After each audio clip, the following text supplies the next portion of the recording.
right, cruising the coast is over. We put in 500 miles in one road trip. So, how'd the old 64 Mercury Comet do? Y'all come along, we'll talk about it. All right, so if you've been around following this project for any length of time, you know that I've been working for several months to make sure that this car was put back together and mechanically sound enough to make the 500-mile trip to cruising the coast and make sure it would make it back home. I want to preface that with the days leading up to cruising the coast, about 5 days leading up to when we went down there. The wife and I wanted to take a trip, so we flew to New York, and we're in New York from Saturday to Wednesday. I got home on Wednesday. I packed up a tool bag, unloaded my luggage, washed some clothes, repacked a bag, and left at Thursday morning at 3 o'clock in the morning to meet my crew to roll to cruising the coast. And so I had to make sure that the car was ready to go before we ever left for New York, because there was going to be no time to work on the car and get it ready. So I had to be ready prior to me leaving town. Let's just say the car did great. Had no real mechanical issues. I had one issue where I was pulling into a gas station, and let's just say their parking lot was not the greatest, and there was some hills and swoops coming into their parking lot, and well, I drug the driver's side exhaust pipe off, and it was a bit loud, to say the least. This car has a set of turbo mufflers on it that came with it, and I just left them on it just to expedite the build. Eventually I may get some louder mufflers and pipes and put on the car, but for now I went with the old David Freiberger, don't get it right, just get it running philosophy. The other thing that happened that was a little curious, don't know why it happened. The next morning I had gotten up, and with the help of a friend, we got the exhaust pulled back together and got it cobbled up and reconnected so that it wouldn't be so loud and leaking exhaust up into where we were. And went to put the key in it, and the key would not turn in the ignition cylinder. Don't know why. I pulled the key out, removed it, installed it, removed it, installed it several times. The key just wouldn't turn. Had no problem with the key prior day. So I simply went and got a can of spray lube, stuck the straw in the cylinder, gave it a little shot, stuck the key in, boom, it turned. Don't know what was wrong, don't know why, if it was just dry, but the lube seemed to fix it immediately, and have not had an issue with it since. So the other problem we had, and it's more of an aggravation than a real problem. It's something I'm going to have to address. This car has drum brakes all the way around, and when you would start out in the morning and everything is cool and you apply the brakes, everything works great. But as the day goes on, things kind of heat up. For whatever reason, you step on the brake, it'll pull hard to the right. It'll pull hard to the right.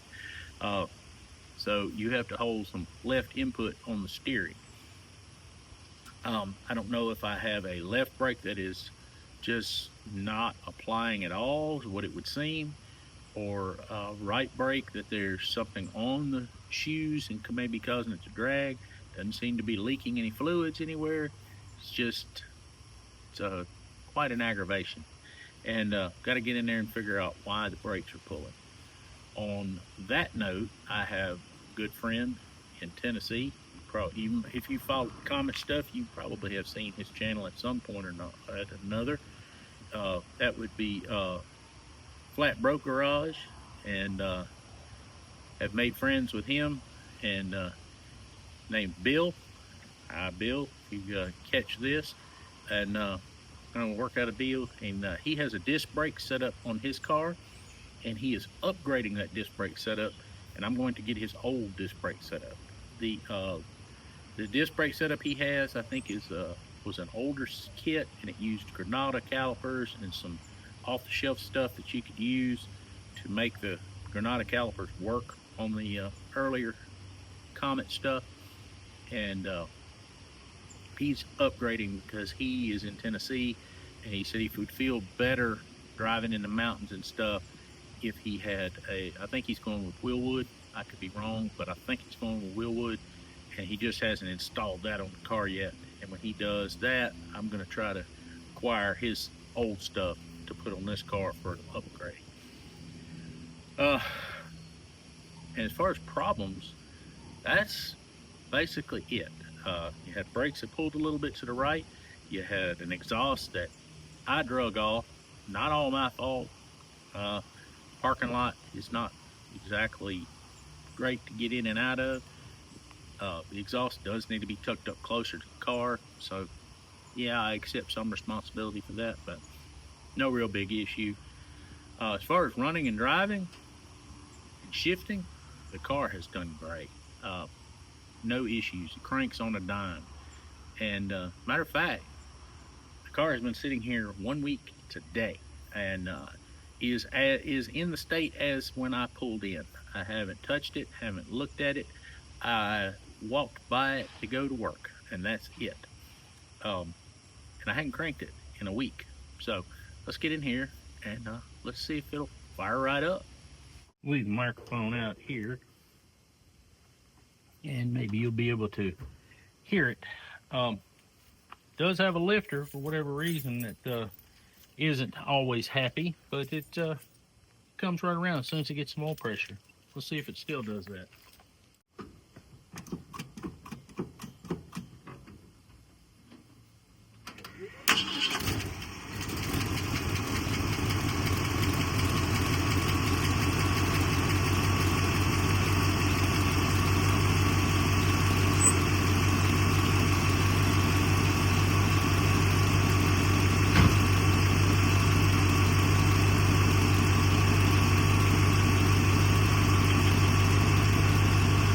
Right there, fire right up.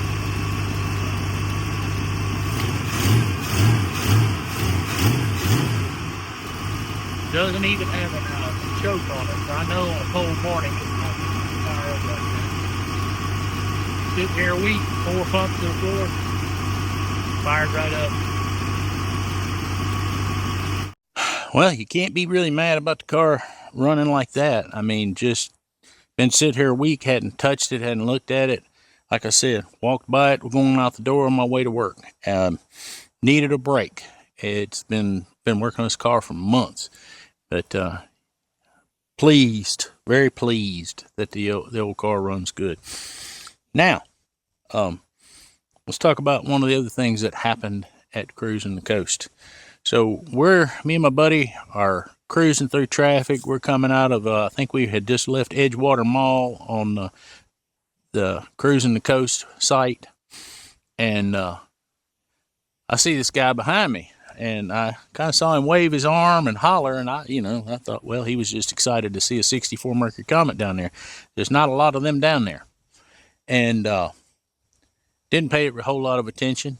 And just a few miles down the road, here he comes. He pulls up beside me, and he starts flagging me down. Hey, I got some parts for your Comet back at home.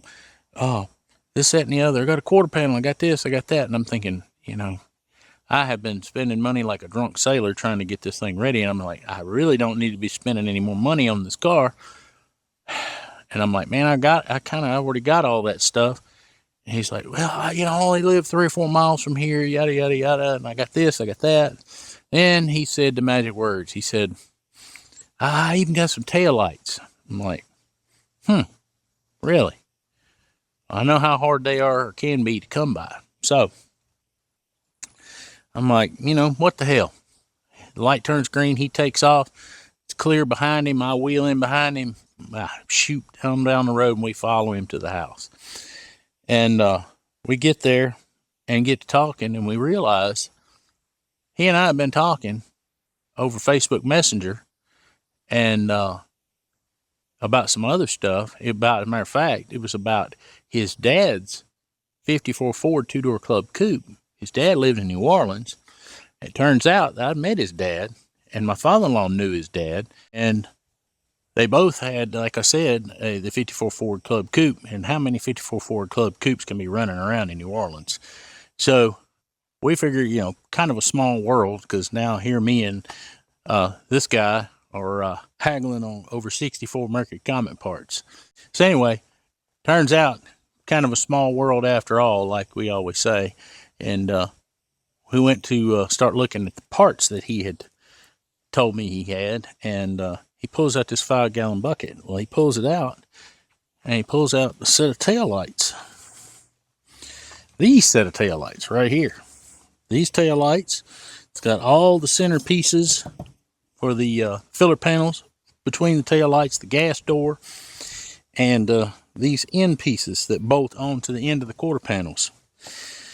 And he makes me an offer and gives me a number that I just couldn't refuse. It's just one of those deals where, if you don't buy it, it's never going to come this way again. These parts, particularly these taillights, can be very difficult to come by. If you doing anything with the Mercury Comets, you know that these taillights are quite difficult to come by. Quarter panel is too. The quarter panel he had is in almost pristine, perfect condition. Such a little amount of rust on it, it's really ridiculous. I had to take the pass on the quarter panel, but here in the near future, I may reach back out to him and see if he still got it, and ask him what he wants for it, because it's worth putting in storage and saving because it is in such good condition. The trunk drop on it is no rust. There's no rust above the wheel well. None anywhere. You can look inside the panel. Doesn't appear to be any rust inside the panel. So it's just one of those deals and parts that you come across that even if you don't need them, sometimes it might be best to go on and buy them just so you've already got them. But I think that's basically how our week of cruising the coast wrapped up. That was toward the end of the week. Successful 500-mile drive. That's a great performance from the car, and had a good week with a buddy. And we got to look at a lot of cars and spend a lot of time plundering and getting into some stuff. And toward the very end, I got lucky and got some great deal on some hard to find parts. Just can't ask for much better than that. So we've got to get around here and clean up the shop. There is 3 months worth of disaster inside my shop and outside where I have been working, and I've got to get it cleaned up and make it look like somebody actually lives around here. So while I'm doing that, why don't you go out and watch another video coming on the screen right now?